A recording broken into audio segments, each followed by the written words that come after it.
ఇటీవల నిర్వహించిన పరిశోధనల్లో మార్కెట్లో లభిస్తున్న కందిపప్పులో కేసరి పప్పును కలుపుతున్నట్లు గుర్తించారు. ఈ కేసరి పప్పు అసలు తినదగినది కాదు. కలుపు మొక్కల ద్వారా పెరిగే విషపూరితమైన పదార్థం ఇది.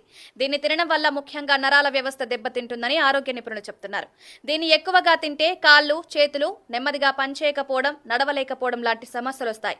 దీన్ని లాథరిజం అని అంటారు. దీని ప్రభావం శాశ్వతంగా ఉండే ప్రమాదం ఉంది. అంతేకాక వ్యాపారులు ఈ కల్తీని గుర్తించకుండా ఉండేందుకు టాట్రాజిన్ అనే రసాయనాన్ని ఉపయోగిస్తున్నారు.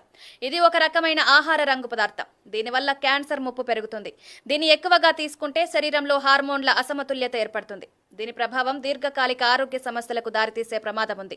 కేసరి పప్పు కందిపప్పును పోలి ఉంటుంది. అయితే దీని ఆకారం కొద్దిగా చతురస్రాకారంలో ఉంటుంది.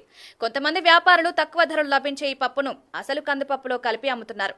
దీనివల్ల సామాన్య వినియోగదారులకు అసలు పప్పు, కల్తీ పప్పు మధ్య తేడా గుర్తించడం కష్టమవుతోంది. ఇంట్లోనే ఈ పప్పులో కల్తీ ఉందో లేదో